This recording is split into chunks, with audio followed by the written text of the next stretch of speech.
Hello, friend. Hello, friend. That's lame. Maybe I should give you a name. But that's a slippery slope. You're only in my head. We have to remember that. What I'm about to tell you is top secret, a conspiracy bigger than all of us.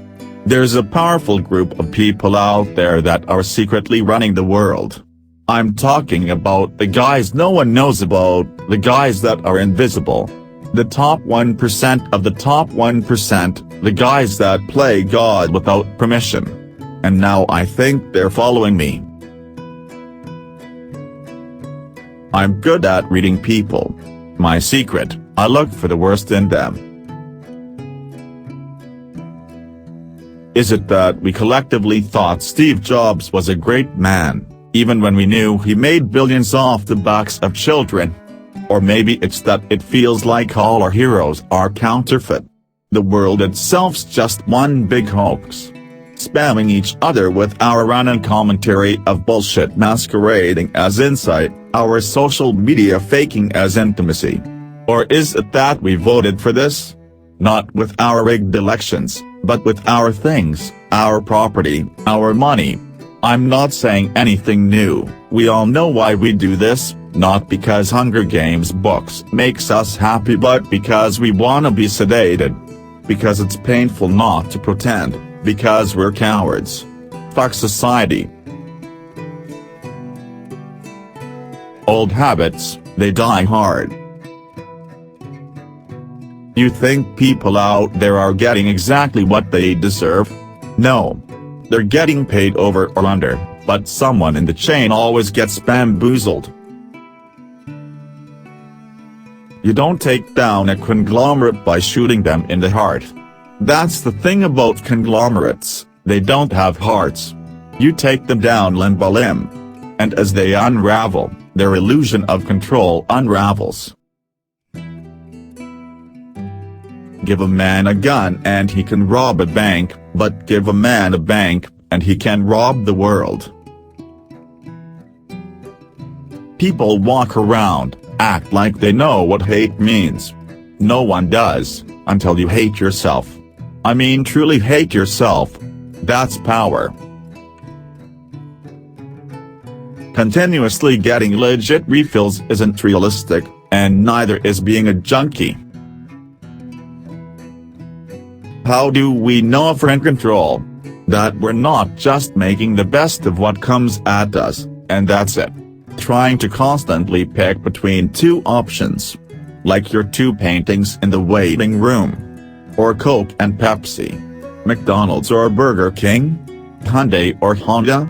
It's all part of the same blur, right? Just out of focus enough. It's the illusion of choice. Half of us can't even pick our cable, gas, electric, the water we drink, our health insurance. Even if we did, would it matter? You know, if our only option is Blue Cross or Blue Shield, what the fuck is the difference? In fact, aren't they the same? No, man, our choices are prepaid for us, long time ago. Most coders think debugging software is about fixing a mistake, but that's bullshit. Debugging's actually all about finding the bug, about understanding why the bug was there to begin with, about knowing that its existence was no accident. It came to you to deliver a message, like an unconscious bubble floating to the surface, popping with the revelation you've secretly known all along. A bug is never just a mistake. It represents something bigger. An error of thinking. That makes you who you are. This is the world we live in. People relying on each other's mistakes to manipulate one another and use one another, even relate to one another. A warm, messy circle of humanity. The bug forces the software to adapt, evolve into something new because of it. Work around it or work through it. No matter what, it changes. It becomes something new. The next version. The inevitable upgrade. The devil's at his strongest while we're looking the other way, like a program running in the background silently, while we're busy doing other shit. Demons, they call them. They perform action without user interaction. Monitoring, logging, notifications, primal urges, repressed memories, unconscious habits. They're always there, always active. We can try to be right, we can try to be good. We can try to make a difference, but it's all bullshit. 'Cause intentions are irrelevant. They don't drive us. Demons do. Demons. They don't stop working. They're always active. They seduce. They manipulate. They own us. And even though you're with me, even though I created you, it makes no difference. We all must deal with them alone. The best we can hope for, the only silver lining in all of this is that when we break through, we find a few familiar faces waiting on the other side. If they lock me up, the kind of door they close don't matter. People always make the best exploits. I've never found it hard to hack most people. If you listen to them, watch them, their vulnerabilities are like a neon sign screwed into their heads. People are all just people, right? When it gets down to it, everyone's the same. They love something. They want something. They fear something. Specifics help, but specifics don't change the way that everyone is vulnerable. It just changes the way that we access those vulnerabilities. Even extraordinary people, and I believe you are driven by human banalities. Unfortunately, we're all human. Except me, of course. We don't want to hurt them. We want to kill them. Every day, we change the world, but to change the world in a way that means anything, that takes more time than most people have. It never happens all at once. It's slow. It's methodical. It's exhausting. We don't all have the stomach for it. True courage is about being honest with yourself, especially when it's difficult. Life is so much easier when you're numb. When I was a kid, I got into web design by ripping off sites I liked. All you had to do was view source on your browser and there it was. The code. You could copy-paste it, modify it a little, put your name on it, and like that, it was your site. View source. What if we had that for people? Would people really want to see? Hackers. We inherently trust no one, including each other. The concept of waiting bewilders me. There are always deadlines.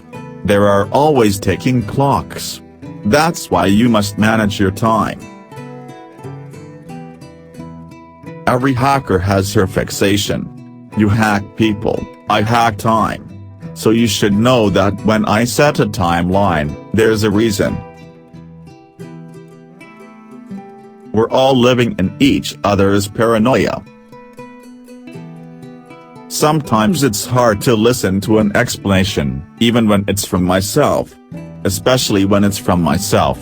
It would be so much easier to only pay attention when I needed to. If you want to change things, perhaps you should try from within, because this is what happens from the outside.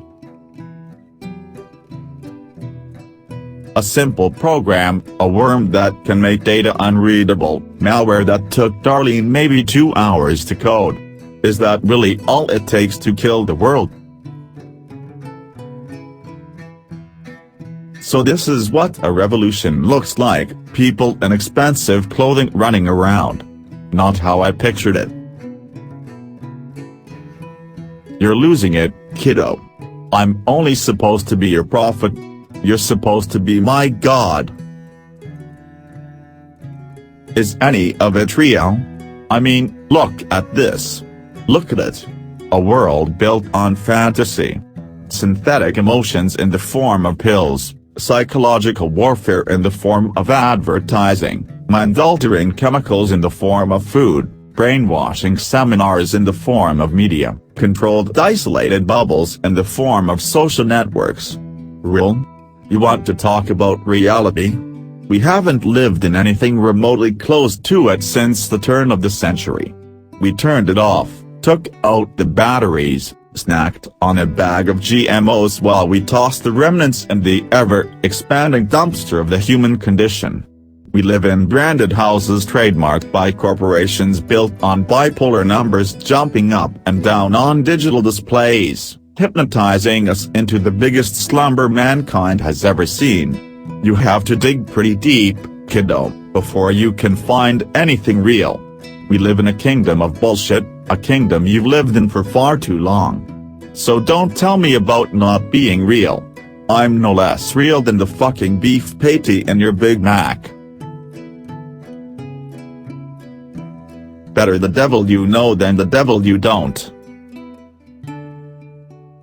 How do I take off a mask when it stops being a mask, when it's as much a part of me as I am? Every business day when that market bell rings, we con people into believing in something, the American dream, family values. Could be freedom fries for all I care. It doesn't matter as long as the con works and people buy and sell whatever it is we want them to. A guy walks up to a woman at a bar. He flirts with her. He makes small talk, but the woman insists she isn't gonna go home with him. Guy says, "What if I offer you $1 million to sleep with me?" The woman's never had $1 million in her life. She stops and considers the offer very seriously. The guy changes his mind, says, "What if I change my offer to $1 instead?" Woman is aghast. "What kind of woman do you think I am?" Guy says, "We already figured that out. Now we're just negotiating." Is that what God does? He helps? Tell me, why didn't God help my innocent friend who died for no reason while the guilty roam free? Okay, fine. Forget the one-offs.